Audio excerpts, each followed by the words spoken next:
시편 65편 말씀 함께 읽었습니다. 잘 들리십니까? 네, 잘 들리시죠?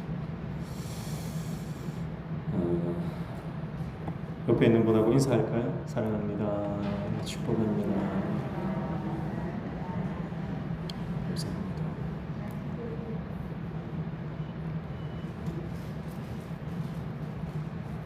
시편 65편의 표제를 보니까 다윗의 시, 인도자를 따라 부르는 노래. 다윗이 시를 참 많이 썼죠. 다윗의 인생은 노래하는 인생이다, 그렇게 볼 수 있습니다.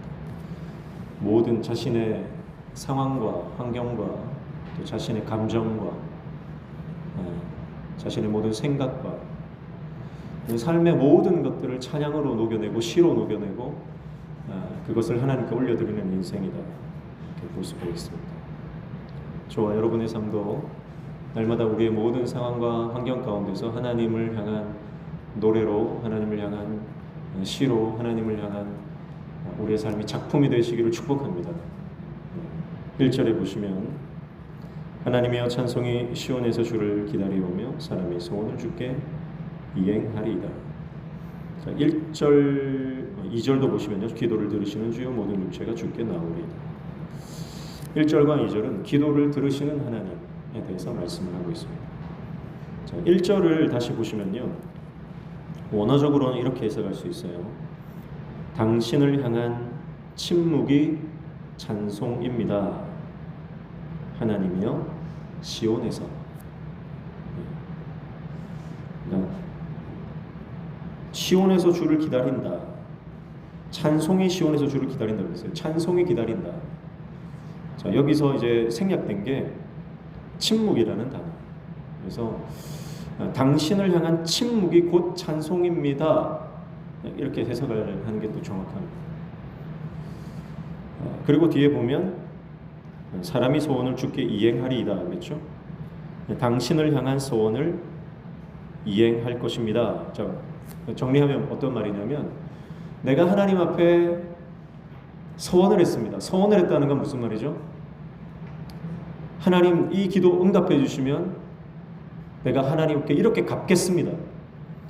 그러니까 그만큼 절박한 기도의 제목이 있었다는 거예요. 그만큼 긴급한 기도 제목이 있었다는 거예요.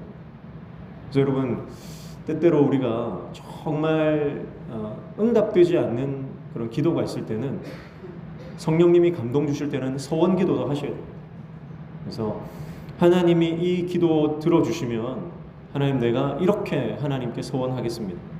뭐 예를 들어서 내가 1년 동안 어떤 이런 헌신을 하겠습니다.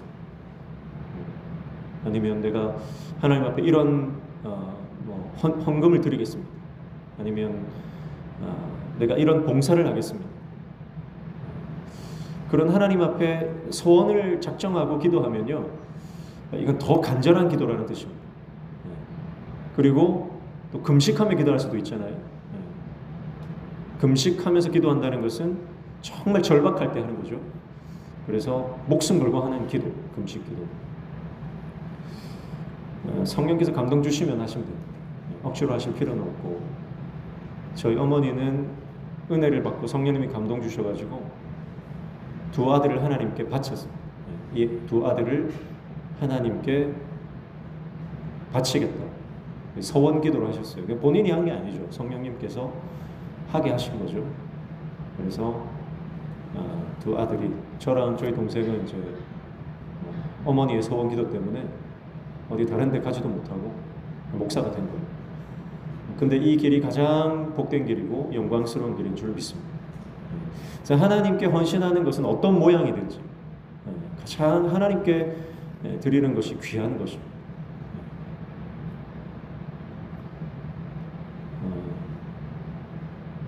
자, 그래서 소원을 이야기하는데, 하나님께 나의 소원을 갚기까지 내가 침묵하겠습니다, 그 말이에요. 하나님께 소원을 갚기까지 함부로 말하지 않고 기다리겠습니다. 그리고 이 기다림의 시간이 찬양이 될 것입니다. 이렇게 해석할 수 있어요. 저는 이 본문을 보면서 생각나는 게 바로 여리고성의 사건입니다.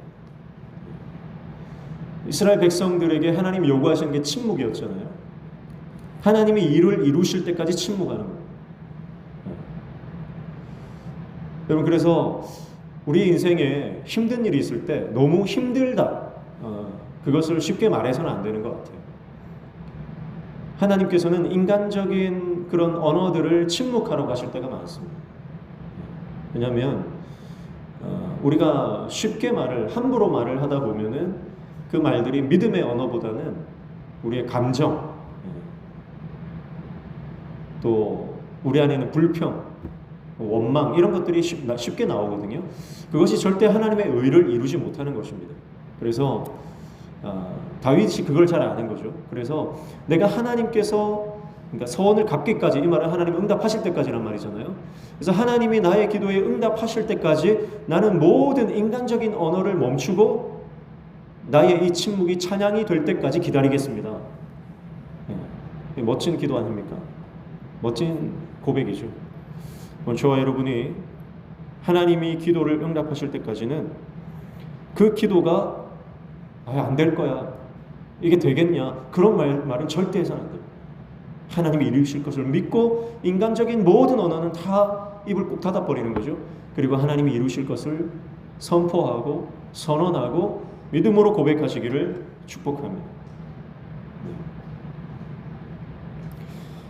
그래서 때때로 우리가 하나님 앞에서 고요한 기다림의 시간이 필요합니다. 어쩔 때는요, 너무 말을 많이 하면 좋지 않습니다. 때로는 고독한 시간이 필요합니다. 침묵의 시간이 필요합니다. 그래서 기도 중에 여러 기도가 있지만 침묵 기도도 있거든요. 침묵 기도. 하나님 앞에 침묵하고 잠잠히 하나님의 음성을 들을 때까지 침묵하는 그 기도도 아주 좋은 기도죠. 2절에 보시면 기도를 들으시는 주여 모든 육체가 주께 나오리이다 그랬습니다. 하나님은 기도를 들으신다, 이게 다윗의 고백이죠. 하나님은 우리의 기도에 반드시 응답하시는 줄로 믿습니다. 그러나 이제 하나님의 시간과 우리의 시간 사이에 갭이 있기 때문에 그 시간을 기다리는 것이 우리의 몫이죠. 그러나 그 시간이 신뢰로 채워지시기를 축복합니다.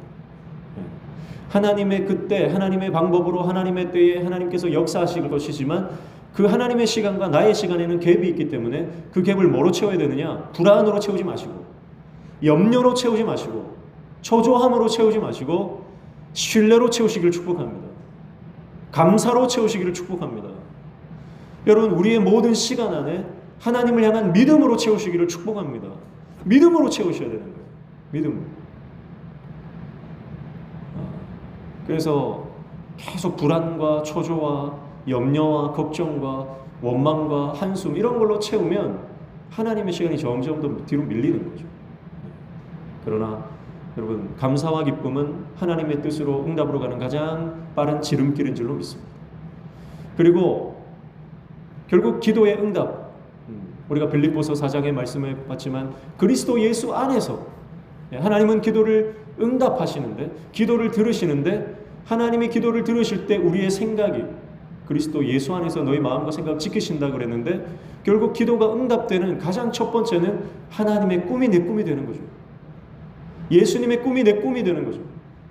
내 생각과 하나님의 생각이 일치가 되고, 나의 비전과 하나님의 비전이 일치가 되고, 나의 꿈과 하나님의 꿈이 일치되는 것, 이것이 가장 큰 기도 제목의 응답입니다, 사실.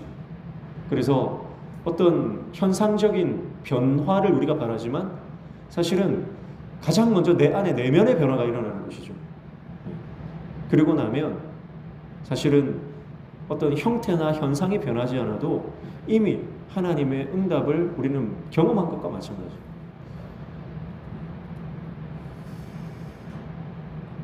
그래서 주께서 기도를 들으시는데 모든 육체가 주께 나온다, 그렇게 말씀을 합니다. 자, 여기서 모든 육체가 주께 나오는데 이것은 1절에 보면 장소가 어디예요? 시온에서 그랬습니다. 시온산, 하나님의 성전이 있는 곳입니다. 지금 모든 육체가 주께 나오는데 어디로 나온다는 말이에요? 성전으로. 예루살렘 성전으로 다 모여든다는 거죠. 여기서 모든 육체는 바로 하나님을 사모하는 사람을 말하는 것이고, 하나님 앞에 기도하는 사람을 말하는 것이고, 하나님을 예배하는 사람을 말하는 것입니다. 그래서 하나님의 사람들이 주의 성전으로 다 모여드는 장면, 그러니까 부흥의 역사가 일어나는 장면을 볼 수가 있습니다. 여러분, 그러니까 기도할 때 영적인 부흥이 일어나는 줄로 믿습니다. 그리고 기도의 응답을 아는 사람들은 기도를 멈출 수가 없어요. 그렇죠? 조지 뮬러가 5만 번 기도 응답됐다 하지 않았습니까? 그 고아들이 몇십 명, 몇백 명도 아니고 그 수많은 고아들을 하나님께서 단 하루도 굶기지 않았다는 거죠. 언제요? 기도할 때. 조지 뮬러가 하나님 앞에 기도할 때마다 그 응답을 경험하니까 기도의 맛을 아는 겁니다. 여러분, 기도의 맛을 아시기를 축복합니다. 기도의 맛을 알아야 됩니다. 그래서 하나님이 기도를 들으신다는 것을 맛보아 안 사람들은 하나님의 또 다른 기도의 응답을 갈망하며 주의 성전으로 모여든다는 것입니다. 그래서 내 집은 만민이 기도하는 집이다 그랬죠. 그래서 우리가 기도할 때 우리 안에 영적인 놀라운 부흥이 일어나게 되는 줄로 믿습니다. 기도하지 않으면 강도의 소굴이 되는 것입니다. 강도의 구렬이 되는 것입니다. 그래서 우리 교회가 날마다 기도의 소리가 끊어지지 않고 기도의 불이 끊어지지 않는 거룩한 기도의 공동체 되기를 축복합니다. 여러분의 가정이 기도가 끊어지지 않는 기도의 집이 되기를 축복합니다. 기도의 집이 되는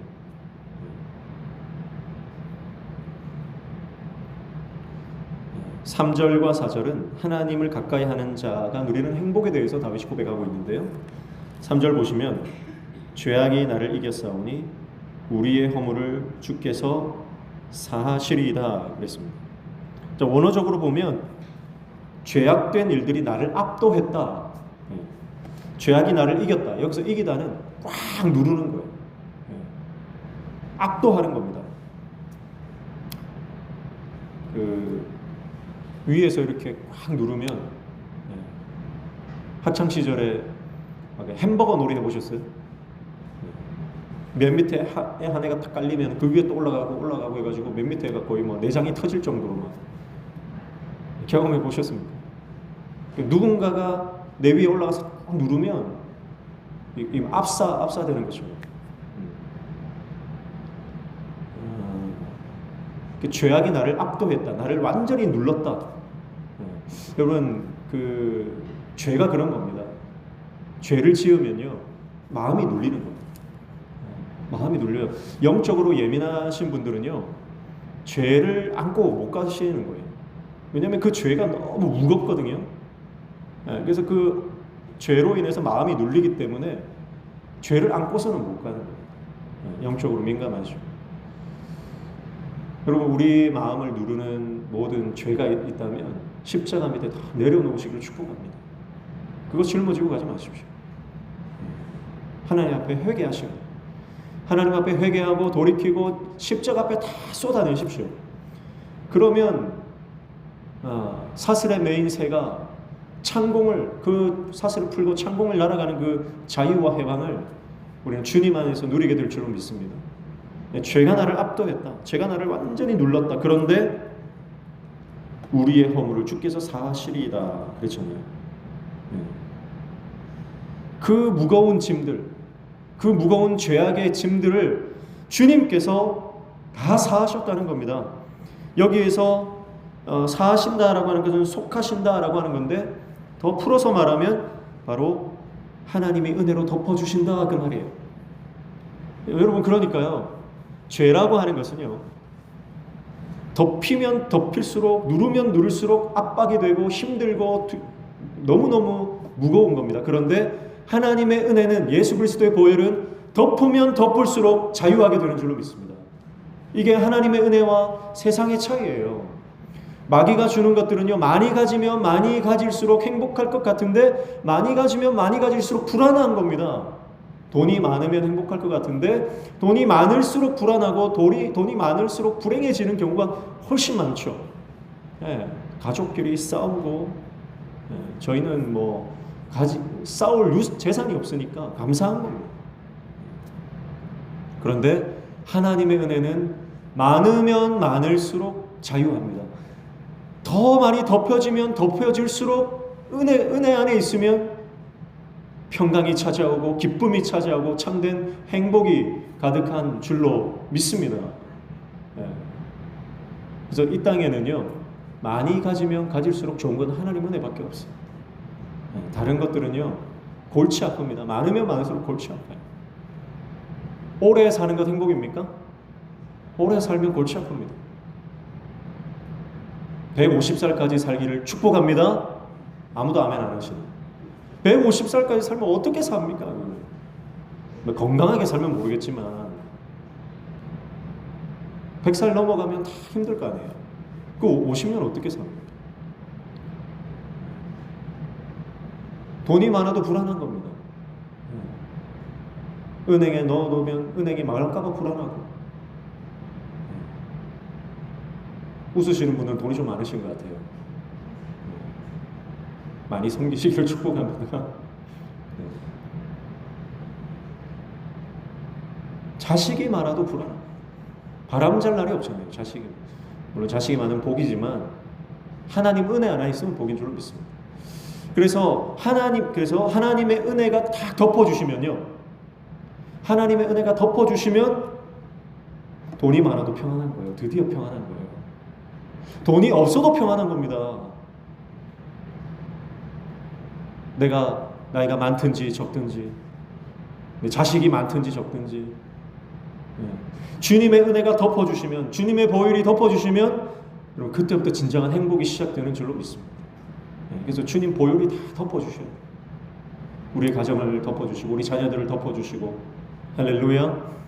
하나님의 은혜가, 예수 그리스도의 보혈이 여러분의 심령을 덮어주시고 여러분의 가정을 덮어주시고 여러분의 자녀들을 덮어주시고 우리 후손들을 덮어주시고 우리 교회를 덮어주실 때 드디어 우리에게 없던 참된 평강과 행복과 기쁨이 우리 안에 넘치게 되는 줄로 믿습니다.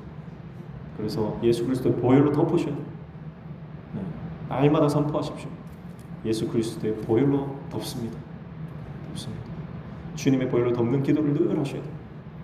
자녀들을 향해서 주님의 보혈을 덮어주시지 않으면 아무 소용이 없어요. 아무리 많이 가져도 소용이 없는 겁니다. 그래서 주님의 보혈이 덮어주시면 우리가 가진 것, 주님 은혜 안에 있을 때 아름답게 사용할 수 있는 거예요. 그래서 죄악이 나를 압도했지만 주님이 나를 덮어주시니 나는 깨끗해지고 나는 정결해지고 모든 두려움이 떠나가고 우리 안에 참된 기쁨이 넘치고, 할렐루야. 그 은혜가 우리 안에 가득하기를 축복합니다. 4절에 보시면 주께서 택하시고 가까이 오게 하사 주의 뜰에 살게 하신 사람은 복이 있나이다. 우리가 주의 집 곧 주의 성전의 아름다움으로 만족하리이다. 아멘. 주께서 택하셨다. 내가 택한 줄 알았는데, 내가 예수 믿기로 결정한 줄 알았는데, 다윗이 고백했던 것처럼 돌이켜보니까 하나님이 나를 선택해 주신 거예요. 교회에 나온 게 내가 발걸음 한 게 아니라 성령님께서 이끌어 주신 줄로 믿습니다. 내가 예수 믿게 된 것, 우리 가정이 예수 믿는 가정이 된 것, 내가 오늘날까지 신앙생활 한 것, 여러분 내가 한 게 아니고 하나님께서 택해 주셨기 때문에 지금까지 은혜가 있었기 때문에 우리가 이 자리에 있는 줄로 믿습니다. 주께서 택하셨다. 내가 택한 게 아니다. 가까이 오게 하사 그랬습니다. 가까이 오게 하사. 가까이 오게 하사 하니까 오늘 아침에 말씀이 또 이 말씀인데, 여호수아의 고별 설교, 여호수아 23장 말씀해 보니까 뭐라고 여호수아가 고별 설교하면서 이스라엘 백성들에게 말합니까? 찾아볼까요? 여호수아 23장 8절. 여호수아 23장 8절 말씀. 찾으신 분들 같이 읽고요. 못 찾으신 분들은 들으시면 됩니다. 같이 읽습니다. 오직 너희의 하나님 여호와께 가까이 하기를 오늘까지 행한 것 같이 하라. 아멘. 여러분, 이 여호수아의 고별 설교의 핵심 아닙니까? 네. 율법을 지켜 행하라. 그리고 하나님을 가까이 하라. 하나님을 가까이 하라. 근데 우리가 예전에 한번 살펴봤잖아요. 여호수아가 이 여호와께 가까이 하기를 오늘까지 행한 것 같이 하라. 여호와께 가까이 하라고 하는 것을 누구에게 먼저 들었어요? 모세에게 먼저 들었잖아요. 모세에게. 신명기 4장 4절입니다. 신명기 4장 4절. 신명기 4장 4절. 찾으신 분들 같이 읽고, 같이 읽습니다. 신명기 4장 4절. 오직 너희의 하나님 여호와께 붙어 떠나지 않은 너희는 오늘까지 다 생존하였느니라. 아멘. 여기서 붙어 떠나지 않은, 붙어 있는 게 가까이 한다는 겁니다. 따바크. 그래서 따바크는 딱 붙어 있는 겁니다. 우리나라 말이랑 좀 비슷한 것 같아요. 따바크, 딱 붙어 있는 거. 여러분, 모세가 뭐라고 고백해요? 이 신명기 4장 4절 말씀도 이 모세의 고별 설교 아닙니까?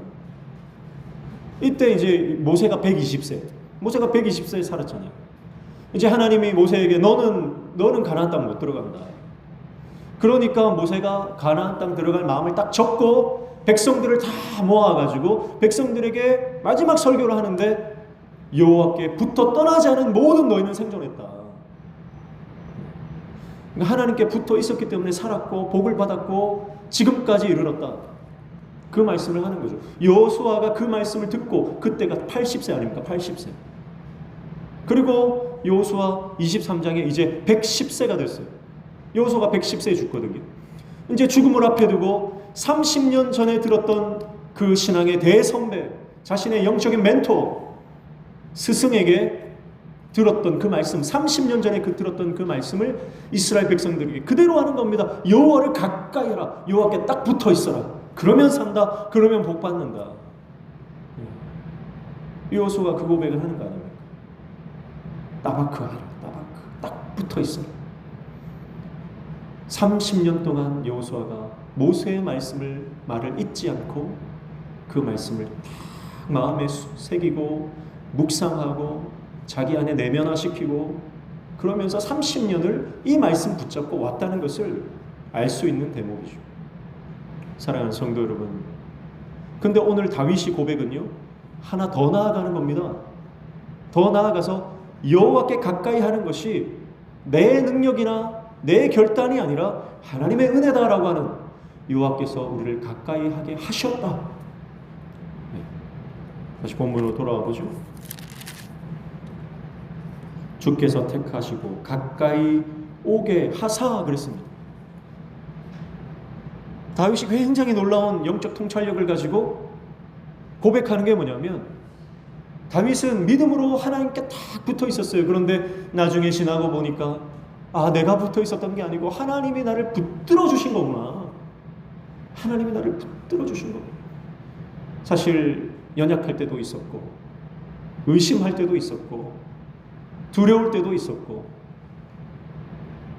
하나님 도무지 이거 못 해먹겠습니다 할 때도 있었겠지만, 그때마다 하나님께서 사람을 보내시고 상황을 바꾸어 주시고 피할 길을 내시고 때에 맞는 은혜를 주시면서 다윗을 늘 붙잡아 주신 거예요.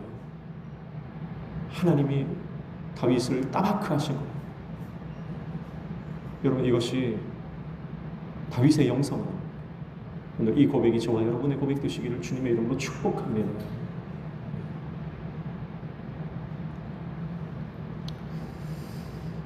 그래서 주님께 붙어 있으면 이기지 못할 문제가 없는 줄로 믿습니다. 여호수아가 고백하는 것은 여호와를 가까이 하라. 그리하면 어떤 인생이 되냐면 너희 한 사람이 천인을 이길 것이다 그랬어요. 여호수아 23장에 그 뒤에 보니까 너희 한 사람이 1000명을 당해낼 것이다. 왜냐하면 하나님이 너희를 위해서 싸우시니까. 하나님께 딱 붙어 있으면 내가 싸우는 게 아니라 누가 싸웁니까? 하나님이 싸우시고. 예전에 우리 그런 거 있잖아요. 막 동물들이 뛰어가다가 1등으로 들어온 뭐 동물부터 띠가 정해지는 그런 거 있잖아요. 근데 소머리에 누가 있어요? 생쥐가 있어가지고 마지막에 턱 뛰어내리잖아요. 가만히 앉아있다가, 소머리에 가만히 앉아있다가 마지막에 턱 뛰어내리니까 1등이 되는 거예요. 저는 그러한 것 같아요. 우리가 하나님 등에 엎혀서 가면 반드시 승리한다. 내가 싸우는 게 아니에요. 내가 달려가는 게 아니에요. 하나님이 우리를 독수리 날개로 등에 업고 가시는 겁니다. 그리고 우리는 주님이 주신 승리를 우리는 맛보기만 하면 되는 거죠. 그게 믿음 아닌가? 그게 신앙생활 아닌가? 근데 우리는 내가 뭘 하려고 하는 겁니다. 끊임없이 내가 뭘 해야 되고, 그러니까 내가 좀 내 자신을 보면서 내가 좀 힘이 없고 능력이 없고 지혜가 없고 좀 그런 생각이 들면 풀이 죽어버리고, 여러분 우리의 능력은 내 안에서 나오는 것이 아니라 하나님으로부터 말미암는 줄로 믿습니다. 목회도 그런 거죠. 목회도 저 자신을 바라보면 이 단에 설 수도 없고, 목회를 하다가 늘 비교하게 되고 할 수가 없는 겁니다. 그러나 내 능력이 아니라, 자기 의가 아니라, 자기 공로가 아니라 은혜를 붙잡으면, 하나님이 우리를 붙잡아 주시는 그 은혜를 깨달으면, 여러분 나는 그냥 하나님의 도구로 쓰임 받는 것이죠. 축복합니다. 오늘 저와 여러분이 하나님의 등에 엎혀서 영적으로 높이 비상하시기를 축복합니다. 그래서 다윗은 하나님이 자신을 가까이 오게 해주셨다. 늘 하나님과 붙어서 사는 인생. 그 표현을 어떻게 하냐면, 주의 뜰에 살게 하신 사람은 복이 있다 그랬어요. 주의 뜰에 살게 하신 사람. 여기서 주의 뜰은 어디입니까? 성전을 말하는, 예루살렘 성전. 다윗은 예배를 사모하는 사람이었습니다. 예배를 사모하는 사람. 하나님의 성전을 사모하는 사람. 그러니까 이제 여기에서 이제 그러니까 성막이죠. 성막. 성막. 이제 성전은 솔로몬 때 지어지니까 하나님의 법궤가 있는 주의 뜰, 성막. 늘 하나님 앞에 나아가서 제사하는 것, 하나님께 예배하는 것을 기뻐한 다윗입니다.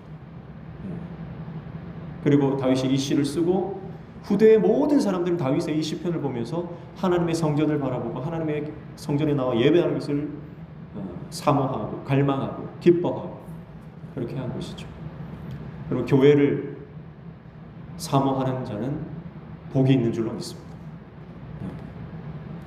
그래서 어떻게든 내가 주님 전에 나아가서 예배하고 기도하고 하는 것, 여러분 그것을 사모하는 것은요, 그것은 다윗의 영성인 것입니다. 그래서 교회 가는 것이 기쁘고 예배 드리러 가는 것이 너무너무 감격이고, 그리고 그 마음 잃지 않으시기를 축복합니다. 교회 오는 게 부담이 되면 안 돼요. 교회 오는 게 눈치가 보이고, 교회 나오는 게, 예배 드리러 나오는 게 뭐 억지로 나와야 되고, 그렇게 되면 그 신앙은 죽은 신앙이에요. 그럼 여러분 안에 예배를 사모하고 주의 전을 사모하고 하나님의 이 몸된 주의 몸된 교회를 사모하는 마음이 다윗처럼 가득하시기를 주님의 이름으로 축복합니다. 또 그렇게 고백하죠. 뒤에 보면 우리가 주의 집 곧 주의 성전의 아름다움으로 만족하리이다 그랬어요. 얼마나 주의 집을 사모하는지. 다윗의 만족은 다른 게 아니에요. 하나님의 임재를 만족하는 것입니다. 하나님의 임재를 만족해요. 주님이 함께 하시고, 주님이 여호와가 나의 목자시니 내게 부족함이 없으리로다. 주님이 함께 하시는 것으로 만족합니다. 나머지는 다 하나님 책임지시니까. 쉴 만한 물가로 인도해 주시고, 푸른 초장으로 인도해 주시고. 그러니까 주님 등에 엎혀만 있으면 돼요. 그럼 주님이 알아서 다 데리고 가십니다. 은혜의 강가로 우리를 이끌어 가시는 줄로 믿습니다. 내가 찾아 헤맬 필요가 없는 것. 예수님도 뭐라고 말씀하십니까? 내가 곧 길이요 진리요 생명. 내가 길이다. 길을 찾아 헤매지 마시고 주님께로 가면 길이 열리는 줄로 믿습니다. 예수님께 가면 길이 열리는 겁니다. 얼마나 감사합니까? 예수님이 자, 인생의 진리가 뭔지 찾아봐라. 참된 행복의 길이 어딘지 지금부터 열심히 찾아봐라. 그렇게 했으면 여러분 얼마나 이 예수님 믿기가 힘들겠어요. 근데 주님이 말씀하시죠. 내가 길이다. 내가 길이다. 그러니까 우리는 예수님만 보고 가면 되는 거죠. 십자가만 붙들면 되는 겁니다. 얼마나 여러분 이게 은혜입니까?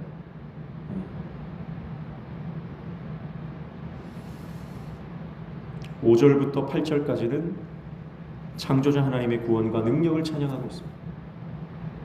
5절 보시면 우리 구원의 하나님이시여 땅의 모든 끝과 먼 바다에 있는 자가 의지할 주께서 의를 따라 어미하신 일로 우리에게 응답하시리이다. 자, 구원의 하나님, 우리의 하나님은 구원의 하나님인데 땅의 모든 끝과 먼 바다에 있는 자가 의지할 주님이십니다. 그리고 의를 따라 어미하신 놀라우신 기이하신 능력의 그 일들로 응답하신다. 그렇게 말씀을 하는 거죠. 자, 다윗이 지금까지 어디를 바라봤어요? 하나님의 임재의 장소, 하나님의 그 법궤가 있는 그 성막, 그 성전을 향한 다윗의 시선이 이제 어디로 향하고 있습니까? 저 먼 땅과 땅의 모든 끝, 먼 바다, 열방을 향해, 전 세계를 향해 다윗이 눈을 향하고 있습니다. 그러니까 자기의 삶의 바운더리 안에서 역사하시고 임재하시는 하나님을 경험한 다윗이 이제는 전 세계적으로, 아니 우주적으로 역사하시는 그 하나님의 그 스케일을 보는 것입니다. 지금이라면 우리가 세계 지도도 있고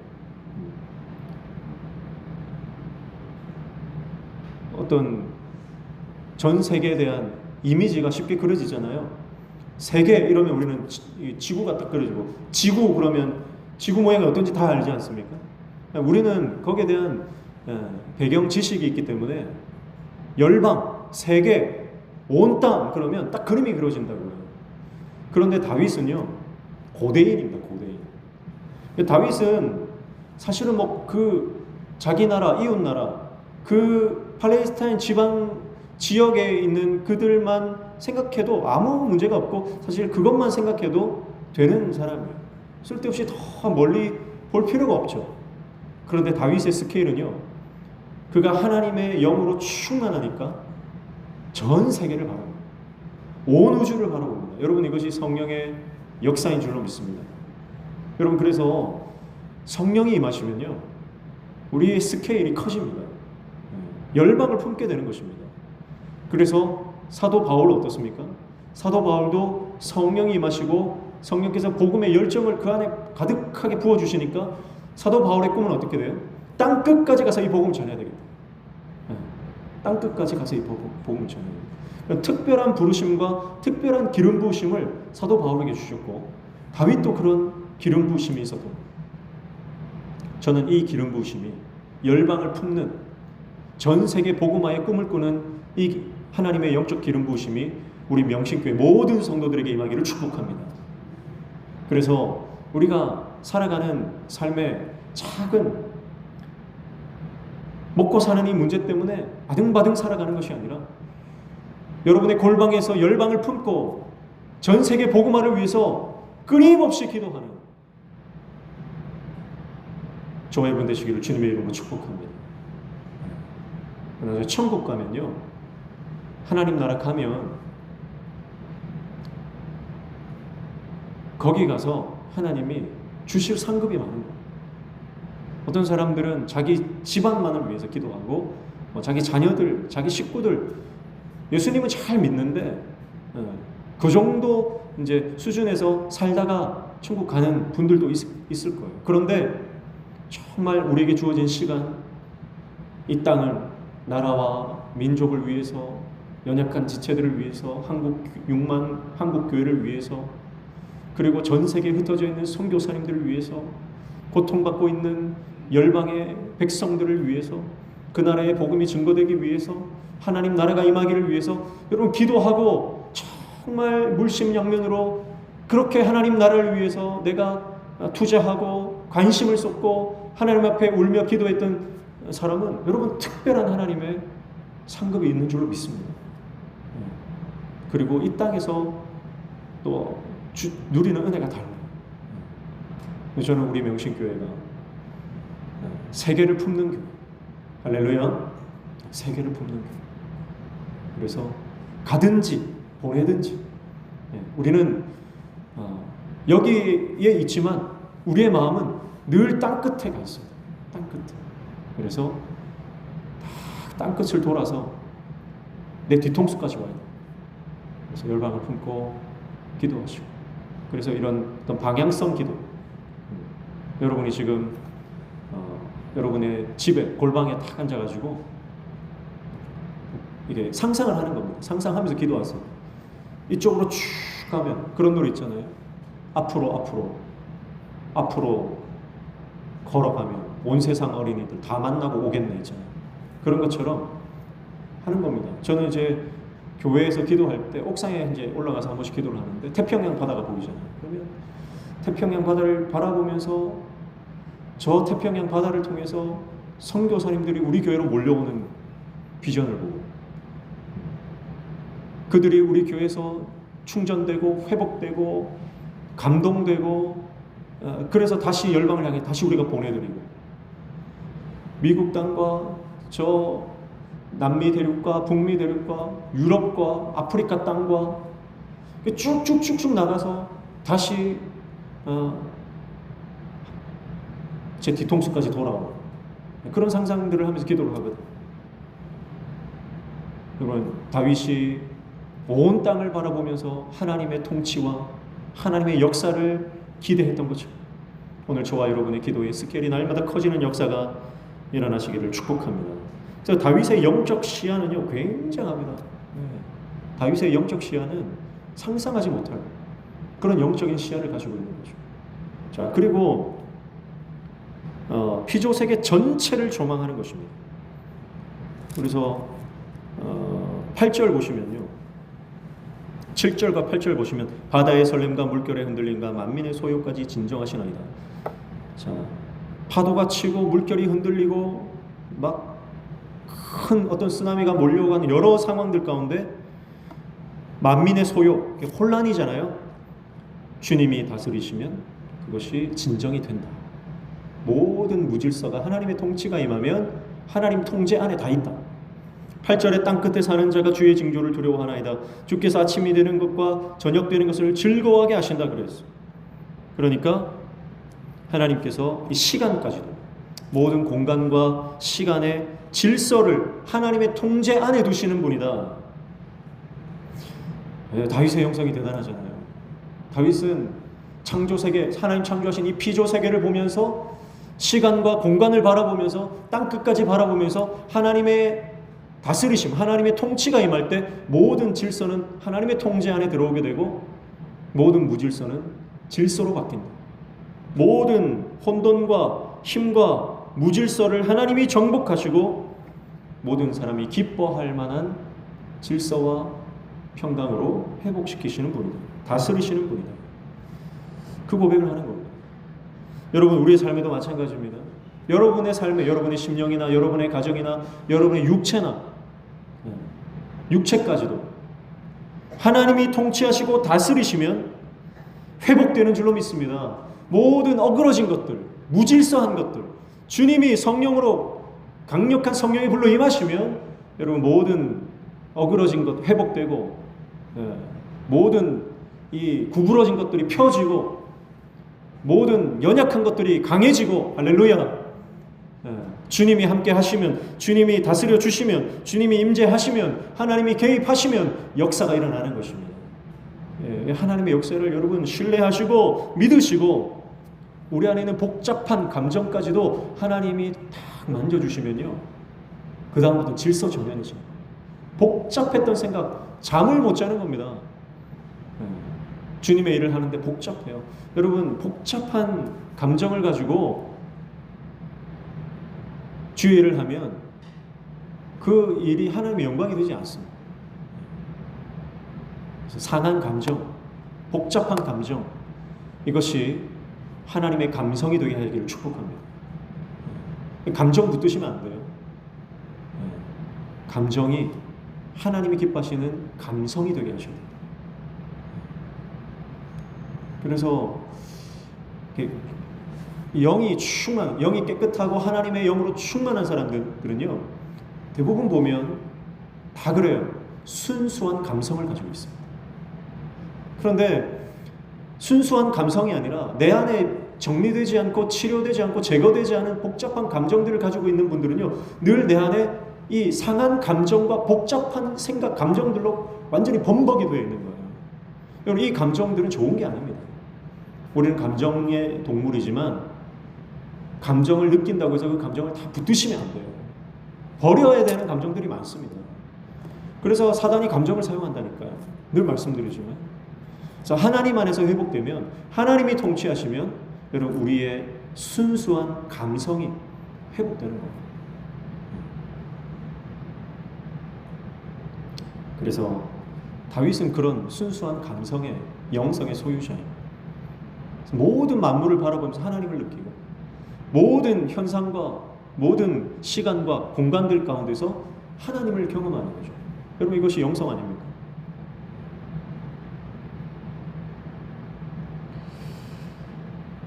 9절부터 10절까지는 단비로 땅을 윤택하게 하시는 하나님을 말하고, 11절부터 13절까지는 들판과 골짜기에 내려지는 하나님의 은택에 대해서 말하고 있습니다. 자, 그러니까 다시 성전에서, 성막에서 시작한 다윗의 고백이 전 세계와 우주적인 하나님을 향해 바라보다가 이제 다시 이 땅으로 내려와 들판과 골짜기와 모든 구석구석 땅을 바라봅니다. 다시 큰 우주적, 거시적 관점에서 미시적 관점으로 다시 내려와서 하나님이 정말 기뻐하시는 그 순수한 감성으로 하나님의 은택을 노래하는데, 다윗의 관심이 백성들에게 있잖아요.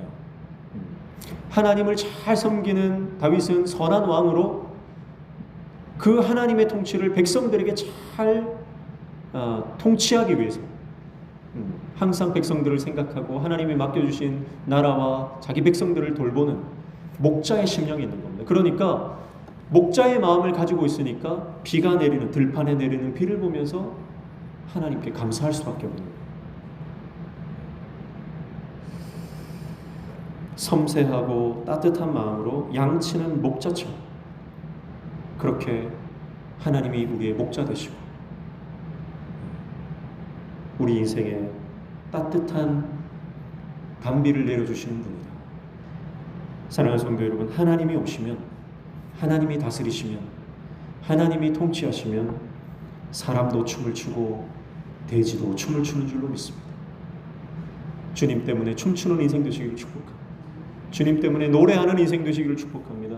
주님 때문에 풍요로운 인생이 되시고, 주님 때문에 아름다운 인생이 되시고, 주님 때문에 날마다 우리의 생명이 왕성하게 살아나는, 여러분의 심령과 여러분의 가정과 여러분의 자녀들과 여러분이 살아가는 모든 삶의 현장이 생명으로 충만한 공간이 되시기를 주님의 이름으로 축복합니다. 네, 다윗이 그 고백을 하고 있어요. 이 다윗의 고백이 날마다 고백되어진 저와 여러분의 고백 되시고 주님의 이름으로 축복합니다. 찬양하겠습니다. 찬송가